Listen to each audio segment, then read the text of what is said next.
AICC അധ്യക്ഷൻ മല്ലികാർജ്ജുൻ ഖർഗെയുടെ വസതിയിൽ ഇപ്പോൾ നിർണായക യോഗം ചേരുകയാണ്. നേരത്തെ തെരഞ്ഞെടുപ്പ് സമിതി യോഗം ചേർന്നിരുന്നു. അതിന് പിന്നാലെയാണ് ഇപ്പോൾ AICC അധ്യക്ഷന്റെ വസതിയിലും യോഗം ചേരുന്നത്. കേരളത്തിലെ രണ്ടാം ഘട്ട സ്ഥാനാർത്ഥി പട്ടിക വൈകുകയാണ്.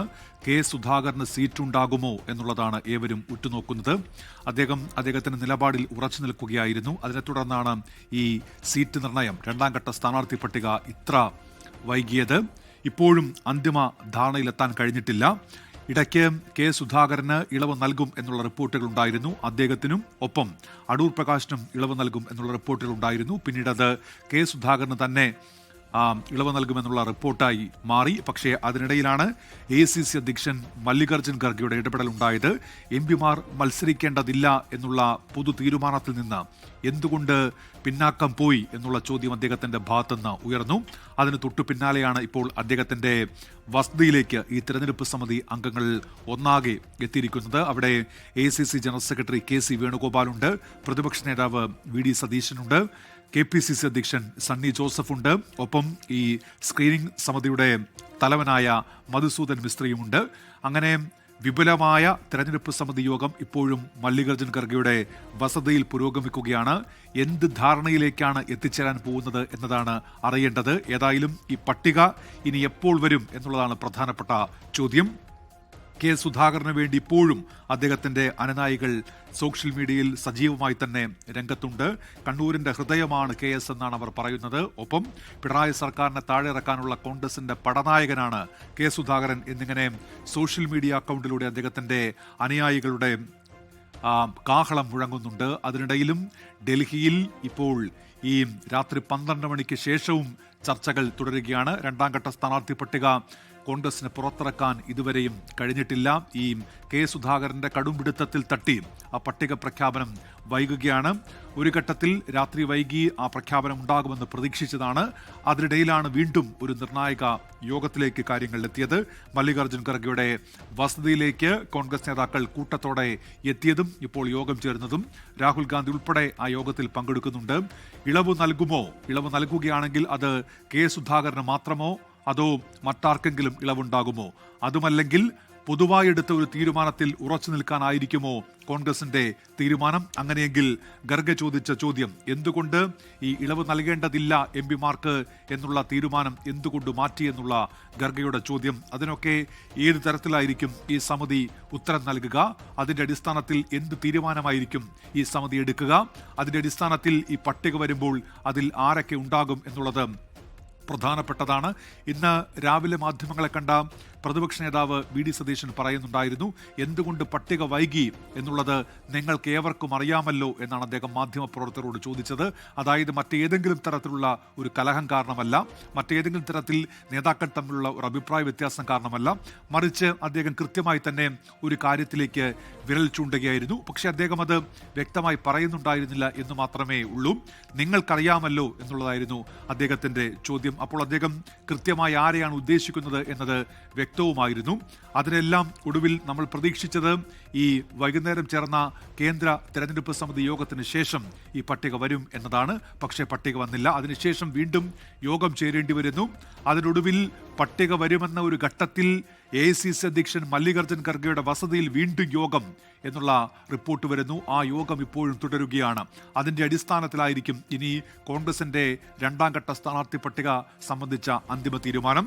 മറുഭാഗത്താണെങ്കിൽ നേരത്തെ സ്ഥാനാർത്ഥികളെ പ്രഖ്യാപിച്ചുകൊണ്ട് LDF ഇപ്പോൾ പ്രചാരണ രംഗത്ത് സജീവമായി കഴിഞ്ഞിരുന്നു. അതിന് പിന്നാലെയാണ് കോൺഗ്രസിന്റെ സ്ഥാനാർത്ഥി പ്രഖ്യാപനം വന്നത്. അങ്ങനെ 95 സീറ്റുകളിൽ കോൺഗ്രസ് UDF-ൽ മത്സരിക്കുന്നുണ്ട്. 55 സീറ്റുകളിലേക്കുള്ള സ്ഥാനാർത്ഥികളെ അവർക്ക് ഇതിനോടകം പ്രഖ്യാപിക്കാൻ കഴിഞ്ഞു. ഇനിയുള്ളത് ഈ 40 സീറ്റാണ്. ആ 40-ലാണ് കണ്ണൂരുള്ളത്, ആ 40-ലാണ് കോന്നിയുള്ളത്. അവിടെയൊക്കെ ആര് മത്സരിക്കും എന്നുള്ളത് പ്രധാനപ്പെട്ട കാര്യമാണ്. ആ ചോദ്യത്തിനൊക്കെ ഉത്തരമാകാൻ പോകുന്നു. പക്ഷേ അപ്പോഴും ആ പട്ടിക ഇതുവരെ പുറത്തു വന്നിട്ടില്ല. കേരളത്തിലെ നേതാക്കൾക്ക് സംസ്ഥാനത്തേക്ക് തിരികെ എത്തേണ്ടതുണ്ട്. പ്രതിപക്ഷ നേതാവ് VD സതീശന് തിരികെ എത്തേണ്ടതുണ്ട്. KPCC അധ്യക്ഷൻ സണ്ണി ജോസഫിന് തിരികെ എത്തേണ്ടതുണ്ട്. അവരുടെ മണ്ഡലത്തിലും സംസ്ഥാനത്താകെയും പ്രചാരണം നയിക്കേണ്ട നേതാക്കളാണ് KPCC അധ്യക്ഷനുമൊപ്പം പ്രതിപക്ഷ നേതാവും. രമേശ് ചെന്നിത്തല കഴിഞ്ഞ ദിവസം തന്നെ കേരളത്തിൽ തിരികെ എത്തിയിരുന്നു. അദ്ദേഹം മണ്ഡലത്തിൽ സജീവമായി കഴിഞ്ഞിരിക്കുന്നു. പക്ഷേ ഇപ്പോഴും VD സതീശനും സണ്ണി ജോസഫിനും തിരികെ എത്താൻ കഴിഞ്ഞിട്ടില്ല. രണ്ട് നേതാക്കളും ഇന്ന് പുലർച്ചെ കേരളത്തിലേക്ക് മടങ്ങും എന്നാണ് അറിയുന്നത്. അതിനു മുൻപ് ഈ പട്ടികയുടെ കാര്യത്തിൽ അന്തിമ തീരുമാനം ഉണ്ടാകും. സുധാകരൻ ആ പട്ടികയിൽ ഉണ്ടാകുമോ എന്നുള്ളതാണ് ഇപ്പോൾ രാഷ്ട്രീയ കേരളം ഉറ്റുനോക്കുന്നത്. സുധാകരൻ ഇളവ് നൽകുമോ എന്നുള്ളതാണ്. അദ്ദേഹത്തിന്റെ കടുംപിടുത്തം തുടരുകയായിരുന്നു. ഡൽഹിയിൽ എത്തിയ ശേഷം അദ്ദേഹം ആ ഫ്ളാറ്റിൽ തന്നെ തുടരുകയാണ്.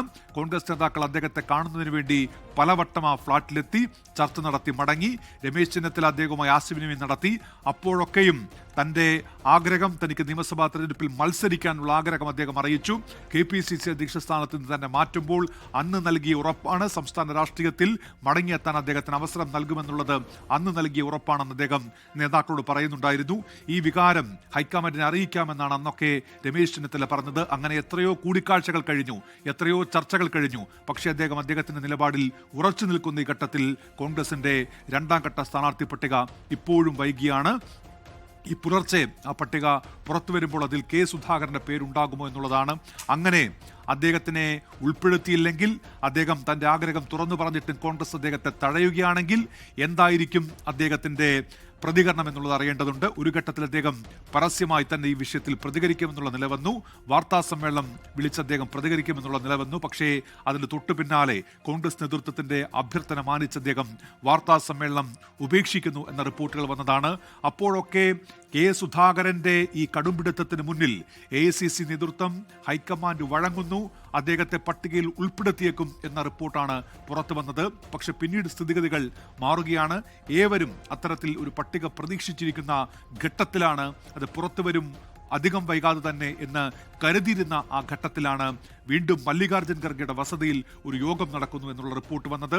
ഇപ്പോൾ രാഷ്ട്രീയ കേരളം ഉറ്റുനോക്കുന്നത് ഈ ഖർഗെയുടെ വസതിയിൽ നടക്കുന്ന യോഗത്തിലേക്കാണ്. കോൺഗ്രസ് നേതാക്കൾ ആ പട്ടിക പ്രതീക്ഷിച്ച് വൈകിയും കാത്തിരിപ്പാണ്. ബൽറാം തുലങ്ങാടി ഇപ്പോൾ തുടരുന്നുണ്ട് AICC അധ്യക്ഷൻ മല്ലികാർജ്ജുൻ ഖർഗെയുടെ വസതിയിൽ നിന്ന്.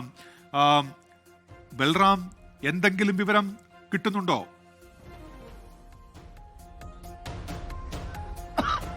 ഉന്മേഷ്, മല്ലികാർജ്ജുൻ ഖർഗെയുടെ വസതിയിലെ യോഗം ഇപ്പോൾ പുരോഗമിച്ചുകൊണ്ടിരിക്കുകയാണ്.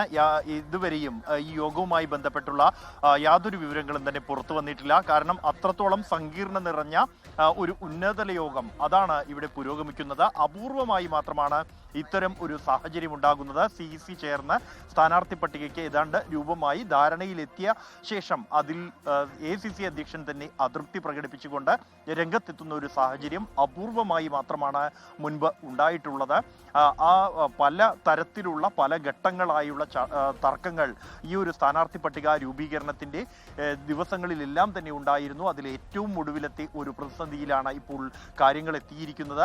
AICC അധ്യക്ഷൻ മല്ലികാർജ്ജുൻ ഖാർഗെയെ അദ്ദേഹത്തെ അന്വയിപ്പിക്കാനുള്ള നീക്കങ്ങൾ അതാണ് ഇപ്പോൾ ഈ ഒരു ചർച്ചയിൽ പുരോഗമിക്കുന്നത്. എന്തുകൊണ്ടാണ് നേരത്തെ പാർട്ടി എടുത്തിരുന്ന തീരുമാനം, MP-മാർ മത്സരിക്കേണ്ടതില്ല എന്ന ഒരു തീരുമാനം, അതിൽ ഇളവ് വരുത്താൻ ഇടയായ സാഹചര്യം എന്ത് എന്നുള്ള കാര്യം ബോധ്യപ്പെടുത്തുക എന്നുള്ളതാണ് ഈ ഒരു യോഗത്തിന്റെ ഒരു പ്രധാന അജണ്ടകളിൽ ഒന്ന് എന്നുള്ളത്. ഒപ്പം തന്നെ പല മണ്ഡലങ്ങൾ സംബന്ധിച്ചും വലിയ തർക്കം നിലനിൽക്കുന്ന സാഹചര്യം ഉണ്ടായിരുന്നു. രാഹുൽ ഗാന്ധിയുടെ സാന്നിധ്യത്തിൽ തന്നെ നേതാക്കൾ തമ്മിൽ ഈ സ്ഥാനാർത്ഥികളുടെ പേരിൽ, മുന്നോട്ട് വെച്ച സ്ഥാനാർത്ഥികളുടെ പേരിൽ വാക്കേറ്റമുണ്ടാകുന്ന സാഹചര്യം ഈ ഒരു യോഗത്തിൽ, ഇന്ന് നടന്ന CEC യോഗത്തിനിടെ ഉണ്ടായിരുന്നു. അത് എല്ലാം തന്നെ ഈ ഒരു സ്ഥാനാർത്ഥി നിർണയത്തെ കൂടുതൽ പ്രതിസന്ധിയിലേക്ക് എത്തിച്ചു. ഇതിലെല്ലാം തന്നെ നേതാക്കൾക്ക് കടുത്ത അതൃപ്തിയുണ്ട്. ഈ ഒരു പശ്ചാത്തലത്തിൽ തന്നെയാണ് രണ്ട് CEC യോഗങ്ങൾ ഇന്ന് നടന്ന ശേഷവും വീണ്ടും ഒരു യോഗം ചേരേണ്ട സാഹചര്യമുണ്ടായിരിക്കുന്നത്. മല്ലികാർജ്ജുൻ ഖാർഗെയുടെ വസതിയിലാണ് ഈ ഒരു യോഗം ചേരുന്നത്. ഈ ഒരു യോഗത്തിൽ എന്തായിരിക്കും തീരുമാനം, ഇതിൽ നിന്നുണ്ടാകുന്ന ഒരു ഫൈനൽ ഔട്ട്പുട്ട് എന്ത് എന്നുള്ളത് കോൺഗ്രസിനെ സംബന്ധിച്ചിടത്തോളം ഈ തിരഞ്ഞെടുപ്പിൽ ഏറെ നിർണായകമാണ്. അത് സുധാകരനും അടൂർ പ്രകാശും അടക്കമുള്ള നേതാക്കളെ മത്സരിപ്പിക്കാൻ മത്സരിക്കാം എന്ന ഒരു തീരുമാനത്തിലേക്ക് അല്ലെങ്കിൽ ആ ഒരു ധാരണ അത് അംഗീകരിക്കാൻ മല്ലികാർജ്ജുൻ ഖാർഗെയെ ബോധ്യപ്പെടുത്താനും അദ്ദേഹം സമവായത്തിലേക്ക് കാര്യങ്ങൾ എത്തുകയുമാണ് എങ്കിൽ കോൺഗ്രസിനെ സംബന്ധിച്ചിടത്തോളം കാര്യങ്ങൾ ഏതാണ്ട് ശുഭകരമാണ്. അപ്പോഴും എന്നാൽ മത്സരിക്കാൻ താല്പര്യമറിയിച്ച മറ്റു ചില നേതാക്കൾ അവരെ കൂടി ബോധ്യപ്പെടുത്തേണ്ട സാഹചര്യം ഈ ഒരു തിരഞ്ഞെടുപ്പ് വേളയിൽ പാർട്ടിക്കുണ്ടാകും. ഇനി കെ സുധാകരനും ഒപ്പം തന്നെ അടൂർ പ്രകാശും മത്സരിക്കേണ്ടതില്ല എന്ന ഒരു തീരുമാനത്തിലേക്കാണ് പാർട്ടി പോകുന്നതെങ്കിൽ ആ ഒരു ഘട്ടത്തിലും പാർട്ടി പ്രതിസന്ധിയിലാകും. കാരണം ഇരു നേതാക്കളും സംസ്ഥാനത്ത് ഉടനീളം സ്വാധീനമുള്ള നേതാക്കളാണ്. അത് വലിയ വിധത്തിൽ തന്നെ പാർട്ടിയെ ബാധിക്കുന്ന സാഹചര്യമുണ്ടാകും. അതൊരു പക്ഷേ തെരഞ്ഞെടുപ്പിൽ വലിയ തിരിച്ചടികൾക്ക് പോലും കാരണമായിരിക്കുന്ന സാഹചര്യമുണ്ടാകും. കെ സുധാകരനെ സംബന്ധിച്ചിടത്തോളം അദ്ദേഹത്തിന് കണ്ണൂർ രാഷ്ട്രീയത്തിൽ അദ്ദേഹം തന്നെ രൂപീകരിച്ചതാണ് അവിടുത്തെ പാർട്ടി എന്നുള്ളത് അദ്ദേഹം എപ്പോഴും അദ്ദേഹം എടുത്തു പറയാറുള്ളതാണ്. കഴിഞ്ഞ ദിവസങ്ങളിൽ നടത്തിയ വൈകാരിക പോസ്റ്റുകളിൽ, സമൂഹ മാധ്യമ പോസ്റ്റുകളിലും പ്രസംഗങ്ങളിലും അദ്ദേഹം കണ്ണൂരിൽ പാർട്ടിയെ വളർത്താൻ താൻ നൽകിയ സംഭാവനകൾ അദ്ദേഹം എടുത്തു പറഞ്ഞിട്ടുണ്ട്. ആ ഘട്ടങ്ങളിൽ സഹിച്ച ത്യാഗങ്ങൾ അദ്ദേഹം എടുത്തു പറഞ്ഞിട്ടുണ്ട്. ഇത്തരം ഒരു നേതാവിനെ പിണക്കിക്കൊണ്ട് മുന്നോട്ട് പോയാൽ അത് കണ്ണൂരിൽ പാർട്ടിയെ ഏറെ ബാധിക്കുന്ന സാഹചര്യമുണ്ടാകും. പ്രത്യേകിച്ച് KPCC അധ്യക്ഷൻ സണ്ണി ജോസഫ് മത്സരിക്കുന്ന മണ്ഡലത്തിൽ ഉൾപ്പെടെ തിരിച്ചടിക്ക് സാഹചര്യമൊരുക്കും എന്നുള്ള കണക്കുകൂട്ടലുകൾ നേതാക്കൾക്ക് ഉണ്ട്. ഇതെല്ലാം കണക്കാക്കി തന്നെയാണ് സുധാകരന് മുന്നിൽ, സുധാകരന്റെ സമ്മർദ്ദത്തിന് മുന്നിൽ വഴങ്ങാം എന്നുള്ളത്. അതൊരു സംസ്ഥാനത്തുടനീളം അത് സ്വാധീനിക്കാൻ സാധ്യതയുണ്ട് എന്ന കണക്കുകൂട്ടലിന്റെ അടിസ്ഥാനത്തിൽ തന്നെയാണ് എത്തിയത്. എന്നാൽ അത്തരത്തിൽ ഒരു സമവായത്തിലേക്ക്, ഒരു ധാരണയിലേക്ക് കാര്യങ്ങൾ എത്തിയപ്പോഴും AICC അധ്യക്ഷനെ ബോധ്യപ്പെടുത്താൻ കഴിഞ്ഞിട്ടില്ല എന്നുള്ളതാണ് പ്രതിസന്ധിയായി മാറിയത്. അതിനുവേണ്ടിയുള്ള ശ്രമങ്ങളാണ് ഇപ്പോൾ മല്ലികാർജ്ജുൻ ഖാർഗെയുടെ വസതിയിൽ പുരോഗമിക്കുന്നത്. രാഹുൽ ഗാന്ധി അടക്കമുള്ള നേതാക്കൾ അവരുടെ സാന്നിധ്യത്തിലാണ് ഈ ഒരു യോഗം പുരോഗമിക്കുന്നത്. എന്തായാലും ഈ യോഗത്തിലെ തീരുമാനം എന്തായാലും അത് ഏറെ നിർണായകമാകും. ഈ യോഗത്തിന് തൊട്ടു പിന്നാലെ തന്നെ രണ്ടാം ഘട്ട സ്ഥാനാർത്ഥി പട്ടിക പുറത്തിറങ്ങും എന്നാണ് നേതാക്കൾ അറിയിക്കുന്നത്. ഉന്മേഷ്, ലോകത്തെവിടെയായാലും ഏത് സമയത്തും 24 വാർത്തകളും ഓഗ്മെന്റഡ് റിയാലിറ്റി പാക്കേജുകളും എക്സ്പ്ലെയിനറുകളും വിശദമായി കാണാൻ ഞങ്ങളുടെ YouTube ചാനൽ നിങ്ങൾക്ക് സബ്സ്ക്രൈബ് ചെയ്യാം.